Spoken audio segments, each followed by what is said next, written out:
Hello, good morning children. How are you? Hope you all are fine. अच्छा बच्चों, एक बात बताइए, आपको जो वीडियोस वगैरह भेजे जा रहे हैं आप सब देख रहे हो? देख रहे हो ना? सब समझ में आ रहे हैं अच्छे से? Okay, good. बच्चों, आज हम पढ़ेंगे हिंदी व्याकरण में सर्वनाम। ठीक है, इससे पहले अपन ने पढ़ा था संज्ञा, कि संज्ञा किसे कहते हैं। संज्ञा का मतलब होता है नाम, है ना। चाहे वो नाम किसी व्यक्ति का हो, किसी वस्तु का हो, ठीक है, किसी भाव का नाम हो, उन सब नामों को हम क्या कहते हैं? संज्ञा। ठीक है, संज्ञा का मतलब है नाम। आज हम पढ़ेंगे सर्वनाम। ठीक है, सर्वनाम का क्या मतलब है? सबके लिए नाम। ठीक है, जो नाम हम किसी को भी दे सकते हैं उन्हें हम कहते हैं सर्वनाम। ठीक है, सर्वनाम की परिभाषा देख लेते हैं अपन। जो शब्द संज्ञा शब्दों के स्थान पर प्रयोग किए जाते हैं वे सर्वनाम कहलाते हैं। जैसे मैं, वह, तुम, वे, उसने, तुम्हारा, आप आदि। तो ये जो इस तरह के शब्द हैं ये सब क्या है? हमारे सर्वनाम शब्द। ठीक है, संज्ञा के स्थान पर हम जिन शब्दों का प्रयोग करते हैं उन शब्दों को हम सर्वनाम कहते हैं।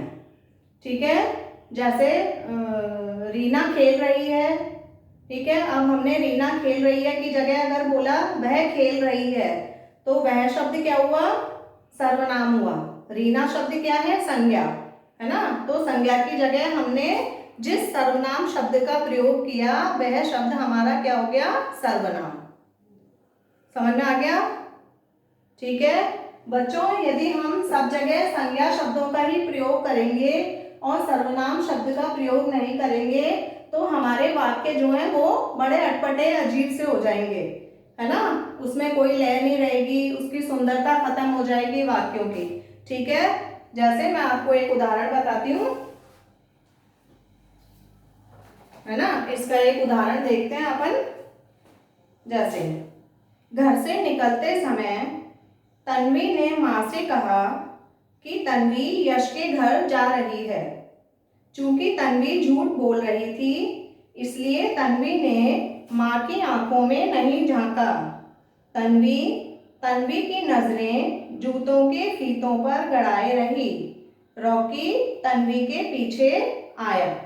ठीक है, अब यहाँ पर ये तन्वी शब्द जो है वो बार बार आ रहा है, तो हमारा जो सेंटेंस है वो कुछ बड़े अटपटे से लग रहे हैं ना, अच्छे नहीं लग रहे, उनकी सुंदरता खत्म हो गई है। लेकिन हम यदि इन्हीं संज्ञा शब्दों की जगह सर्वनाम शब्दों का प्रयोग करेंगे तो हमारे वाक्य सुंदर लगेंगे, है ना। जैसे अब इन्हीं वाक्यों को हम सर्वनाम शब्दों की सहायता से पढ़ते हैं।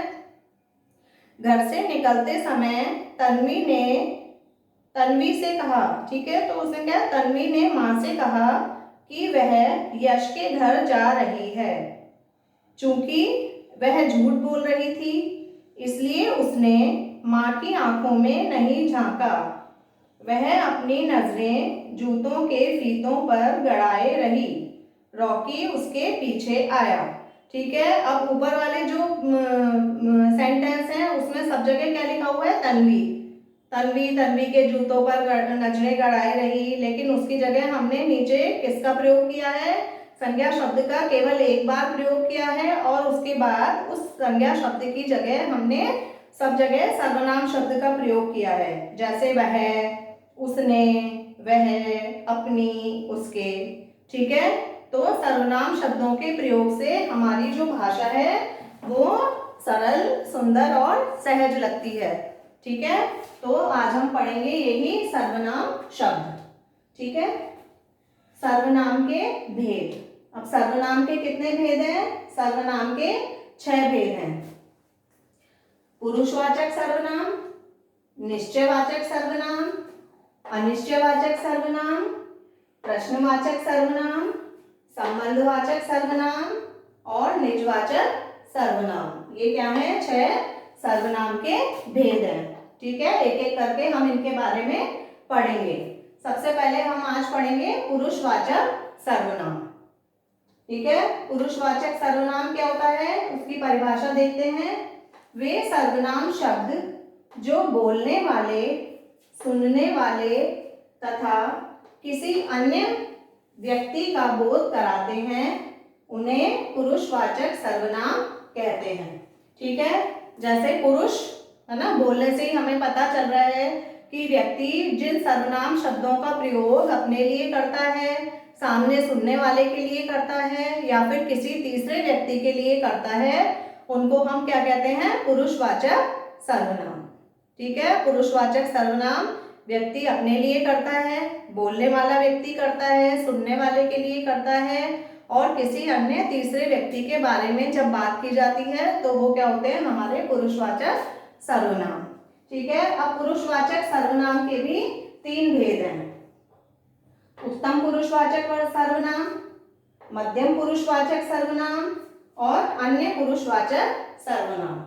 ठीक है, उत्तम पुरुषवाचक सर्वनाम क्या होता है, उत्तम पुरुषवाचक सर्वनाम वो होते हैं जिसमें बोलने वाला व्यक्ति अपने लिए जिन शब्दों का प्रयोग करता है। ठीक है, जो व्यक्ति अपनी बात बोल रहा है वो व्यक्ति अपने लिए जब सर्वनाम शब्दों का प्रयोग करता है तो वो होते हैं उत्तम पुरुषवाचक सर्वनाम। जैसे मैं, मेरा, हम, हमारा, ये सब क्या है, मैं, मेरा, हम, हमारा, ये सब कौन बोलेगा, बोलने वाला व्यक्ति बोलेगा अपने लिए, तो ये हमारा क्या है, उत्तम पुरुषवाचक सर्वनाम। जैसे मैं स्कूल जा रही हूँ, यहाँ मैंने अपना नाम नहीं लिया है ना, अपने लिए क्या लगाया मैंने, मैं। मेरा होमवर्क हो गया है, मेरा, यहाँ पर भी मैंने नाम नहीं लिया, अपने नाम की जगह क्या लगाया, मेरा। हम बाजार जाएंगे है ना, हम सब, हमने नाम नहीं लिया, सबके लिए हमने क्या बोला, हम। हमारा, हमारा घर बहुत सुंदर है ना, यहाँ पर भी हमने किसी पर्टिकुलर व्यक्ति का नाम नहीं लिया, हमने सारे फैमिली वालों के लिए क्या बोला, हमारा। तो ये हमारा क्या है, जब बोलने वाला व्यक्ति अपने लिए जिन शब्दों का प्रयोग करता है उसे उत्तम पुरुषवाचक सर्वनाम कहते हैं। ठीक है, अब इसका दूसरा भेद, पुरुषवाचक सर्वनाम का दूसरा भेद है मध्यम पुरुषवाचक सर्वनाम। मध्यम पुरुषवाचक सर्वनाम वो होता है जिसमें बोलने वाला व्यक्ति सामने वाले व्यक्ति के लिए, जो सुन रहा है ना, उसके लिए जिन शब्दों का प्रयोग करता है उसे हम मध्यम पुरुषवाचक सर्वनाम कहते हैं। जैसे तुम, तुमने, तुम्हारा। ठीक है, अब मैं आपसे कोई बात करूंगी तो मैं क्या बोलूंगी, तुम्हारा काम हो गया क्या, तुमने यह कर लिया क्या, तुम कहाँ जा रही हो, तुम क्या खा रही हो, तुम कल कहाँ जाओगी, है ना। तो तुम्हारा घर कहाँ है, तो मैंने तुम्हारे लिए जिन शब्दों का प्रयोग किया है वो है मध्यम पुरुषवाचक सर्वनाम। ठीक है, तो इसकी परिभाषा क्या होगी कि बोलने वाला व्यक्ति सुनने वाले व्यक्ति के लिए जिन सर्वनाम शब्दों का प्रयोग करता है उसे मध्यम पुरुषवाचक सर्वनाम कहते हैं। समझ में आ रहा है?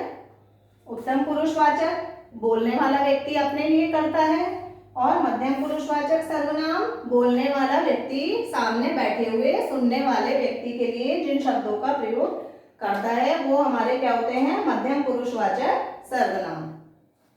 अब तीसरा है अन्य पुरुषवाचक सर्वनाम। अन्य पुरुष, जैसे नाम से ही लग रहा है, अन्य का क्या मतलब होता है, दूसरा। ठीक है, इसमें ना तो बोलने वाला व्यक्ति अपने लिए कुछ कह रहा है, ना सामने सुनने वाले के लिए कुछ कह रहा है, बल्कि दोनों मिलकर किसी तीसरे व्यक्ति के बारे में बात कर रहे हैं। ठीक है, जैसे वह कल स्कूल नहीं आया। ठीक है, वह कल स्कूल नहीं आया, उसने अपना काम नहीं किया। ठीक है, इसके उदाहरण क्या हैं, वह, उसने, वे, उसका। वे खेल रहे हैं, उसका काम अभी तक नहीं हुआ। वह कहाँ जा रहा है, उसने क्या किया, उसने कल क्या किया, उसको डांट क्यों पड़ी।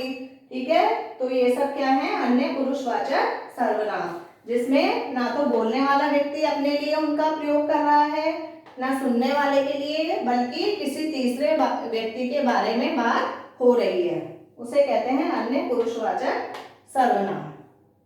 ठीक है, तो आज हम केवल ये पुरुषवाचक सर्वनाम को ही क्लियर करेंगे बिल्कुल।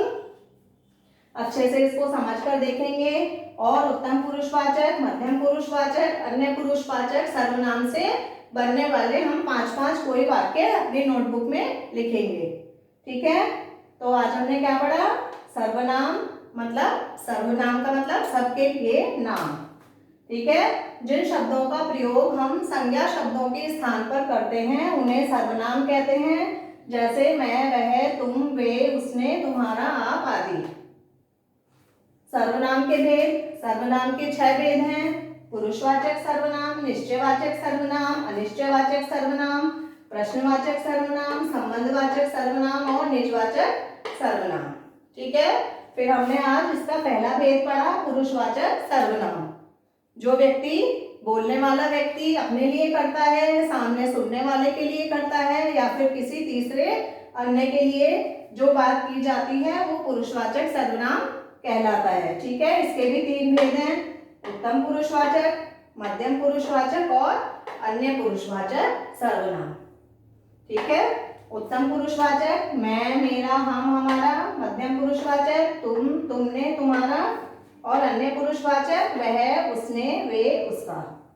ठीक है बच्चों, समझ में आ गया? आज के लिए इतना ही।